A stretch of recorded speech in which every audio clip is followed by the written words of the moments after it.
Hi, everyone. Welcome to A New View. I'm Juji, and I'm here with Shira, Lee, and Kim. We are four friends, speakers, and professionals from different cultures, backgrounds, and age groups coming together to offer healing and inspiration. We've all heard the term shoulda, coulda, woulda, and I personally believe that this saying is kind of a joy killer. Because it makes us second guess ourselves. And this is what I wanted to talk about today. So who wants to get us started? I have thought I'd like to share. When we were preparing for this episode, I believe it reminded me of Byron Katie, who is one of the gurus that I actually don't like using the word guru, but an inspirational person that I have followed her. And she does this thing called the work, which is kind of funny because we're always talking about, you need to do the work, you need to do the work, but hers is very specifically doing the work. And one of the things she talked about, I've actually been to her workshop, and she always has somebody in the hot seat. And the book that she wrote called Loving What Is all like conversations of people in the hot seat. And at one point, someone says, this shouldn't be happening to me. This shouldn't have happened. And Byron Katie says, yes, it should have. She's like, no, it shouldn't have. Yes, it should have. Well, why? Why shouldn't it have? Because it did. Because it happened. So to should have yourself is so pointless and leaves no room for hope. It's just keeping you stuck in the past about what happened. And so many of us just like play this pre-recorded tape. We rewind, stop, play. Rewind, stop, play. And we just keep going through the scenarios of what should have happened, what could have happened, but you're just not dealing with what is. That's why she wrote Loving What Is. We don't have to love what is. We have to accept what is, and then only then can you actually start to make a change, because you're taking that foot that is so stuck in the mud of the past, and you're just shaking it off and going, okay, I'm going to put that other foot here now. I'm going to stand in my present moment. What can I do now to change a situation that's not working for me? Yeah. So this is mostly about like not having regrets, right? I mean, we're talking about should have, like, I should have done that. I should not have done that. And because I feel like a lot of times when we do say that, it's almost like I regret not having done that, or I regret having done that. And maybe I should have done differently, or maybe I shouldn't have done that. So anyway, in my own experience, this is something that I've said several times over something that happened in my life when I made a move to Florida many years ago. And my ex at the time didn't want to stay here and he wanted to go back. And for many years, I was just like, I should never have gone back to New York. I should never have gone back to New York. And I would catch myself saying that over and over and over and over and over. And, these days I'm a lot more about like, I have no regrets, right? It happened for a reason. There are things that happen, blah, blah, blah, blah, blah. But I still catch myself in my head when I talk about that time. If I happen to mention it to someone in conversation, that in my head, I'm like, I should have never left it. And so I'm not sure how. I don't feel negatively about it anymore, though. So there's a difference. Like, I think I've learned to get over it in certain ways and forgive and accept and let go. But my head still has those words. It's really wild. It's that conditioning, I guess, or whatever. And I also just wanted to make a point also about saying I should do something versus I want to do something, because should, I think, also kind of puts pressure on us. I should apply for this job, or I should, it almost kind of like, I think, makes people resist. And, I'm not saying I have a solution, but like shoulding ourselves is not always, beneficial or easy to lean into. But you make a good point though, Lee, because saying I should, is that a desire? It's different from I want to or I'm going to. It's just different. It's a different sensibility. It's like saying I'm going to try. I'm going to try to do this, this, and that. And there are many, teachers and motivators that say, get that word out of your vocabulary. There is no try. You either Right. do it or you don't. That's right. Right. So when we have goals and aspirations, it's like, there is no try. Right. What are you trying? You're just going to do, and it's okay to fail. Mm. Yeah, Very love similar it. to how when we discussed this topic, I thought about that. It's just a word. It's a word that maybe we can rephrase without having regrets. See, to me, every time I catch myself saying should, that's when I feel like I need to check in with myself about what's actually true for me. Because when I brought up this topic, I feel like it's the should that you tell yourself, and there's also the should that other people tell you. So like you associate should with regret. I associate should with, we just talked about conditioning, but I associate it with conditioning of like, here's the timeline for your life. These are the boxes you should have checked by this age or by this whatever. And anything that doesn't fit into that should that was set forward for you, who knows where those shoulds are coming from? Like they seem mostly to be these external like messages that we get, whether they're from people in our lives or just like the media. I was actually just talking about this with one of the members of my group, and she's like processing some pretty heavy duty feelings about some ex-partners. And a lot of should comes up with that of like, well, I should be married by now, or like I should be over this person by now, or it should have gone this way, like he shouldn't have behaved this way, this was not a good way to handle that. And it just like occurred to me while I was having this back and forth of like, yeah, because we're shown what relationships should look like in movies.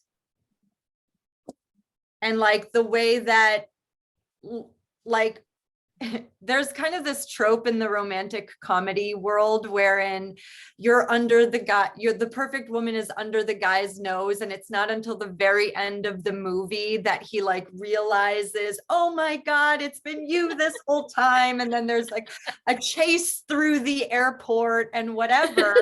And I don't know, have you guys ever heard of that happening in real life?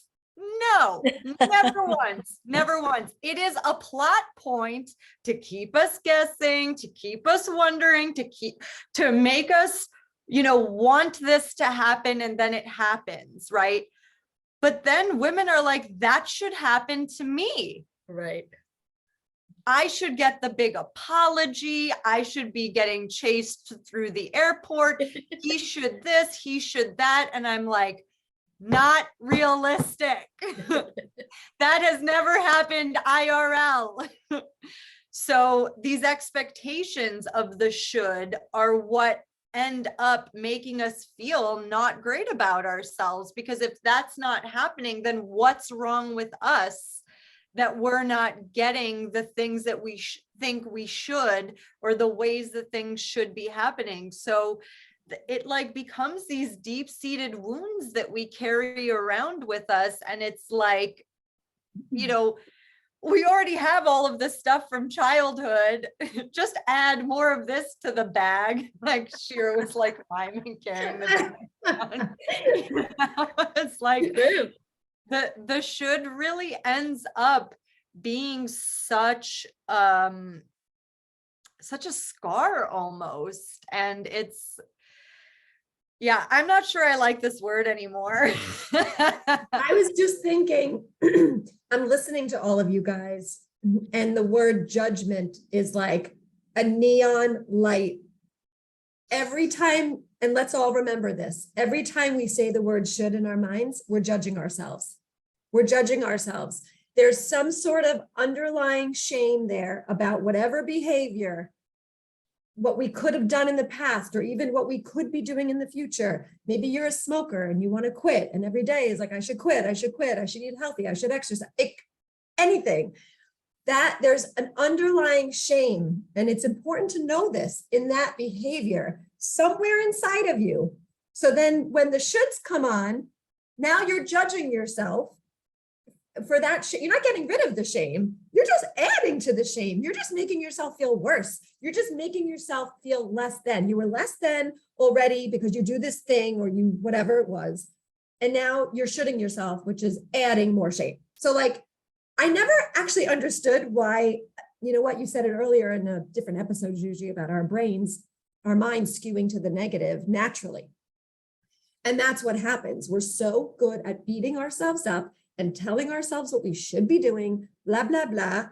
And we just have, again, it comes back to awareness. So I laugh because we use this word. So it's like, awareness is just everything. It's a must. I need to buy us all t-shirts that just It's a say like, must. awareness is everything. It's so true. If It you're is. aware of, you know, you say it, because listen, our minds are naturally going to say it. But now, I bet you after this episode, anytime it comes across our mind, or anyone even listening, we're going to be like, there, I just did that. I just shoulded all over myself. Yes. No. I'm not judging myself for this. You know, like it's just such a great awareness to have, because it makes no sense why we're just beating ourselves up and then beating ourselves up more. You know, it's Chinatown. It's interesting because like awareness is such a beautiful thing, but it's such a difficult thing for sustaining, because okay, so like now I'm aware that I'm doing it. Now what? Okay, so I just said I should have. Do you replace that with different words? Yes, you definitely need to replace that with a thought or a word that feels more true, or is something actionable that you can actually do, or something that brings you more peace. You know, sometimes just saying, like what I said before, like, well, I shouldn't be doing it because I'm not. Like, I should exercise more, but I'm not. So how can I exercise more? What can I do to make my body healthier? Like those kinds of things. But one of the things that we were talking about, because we started off the episode with Lee talking about regret, which is shoulda, right? I should have done that. And then we were talking about I should exercise more, divorce my husband, whatever. I should do those things. But I read a really, really interesting book. There's a pretty wide. Casual, right? Oh. Casual, like I should divorce my husband. Oh my God. And I was going to make a distinction between small things and big things. Like I should have my bathing suit for the weekend. I should get a divorce. Exactly. I didn't realize why what I said was funny. I'm like, what are they laughing at? I get it. Yes, but we shoot ourselves over every freaking thing. But the one thing that I really want us and our audience to take away is I read an amazing book called The Top 5 Regrets of the Dying.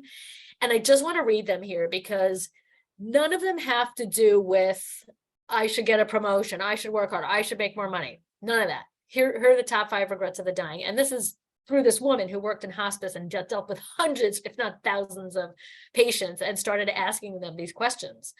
The first one is, I wish I had the courage to live a life true to myself, not the life that others expected of me. Huge. I wish I hadn't worked so hard. That is a regret for people who are dying. I wish I'd had the courage to express my feelings. I wish I had stayed in touch with my friends. I wish I had let myself be happier. I mean, like, I just literally have chills as I'm reading it because so many people, and by the way, we all know how fast life goes. Like sometimes I do something called, I don't even know what it's called. It feels like death therapy or something. Like imagine that you're on your deathbed or you're toward the end of your life, like, and then open up your eyes and go, okay, well, I'm still this age. Like there's still time to do that. There's still time to let myself be happier. There's still time to stay in touch with the people that I love, to live a life that's true to myself. There's still time. And so, I know older people who don't totally have regrets, and it's painful. It's painful to watch.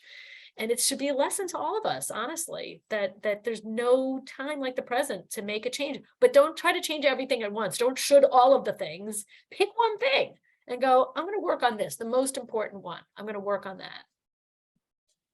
Well, I feel like that there's like the resistance of the should, of like, this shouldn't have happened, right? Which is what you started talking about in the beginning, of the ways in which our minds decide, no, this shouldn't be the way that it is. And then the shoulds that probably start external and then end up being internal, because there's like that little voice echoing in your head of like, these are the shoulds of your life, and these are the things that we're trying to find balance about, right? Like we've talked a lot, in the last couple of episodes about like the mind and what it's thinking.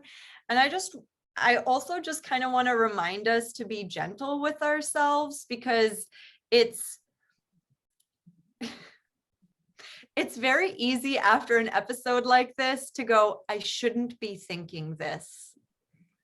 And then turning that in on yourself of like, I just watched this episode about how like we should all over ourselves. I just watched this episode about the mind-body connection, and it's so important to like think positive thoughts, and I shouldn't be thinking that I should be more ahead in my career, and I shouldn't be, like, it is an endless loop of insanity. So true. Okay, so it's like the gentleness really comes from the balance of catching yourself in the moment, redirecting your thought when you can.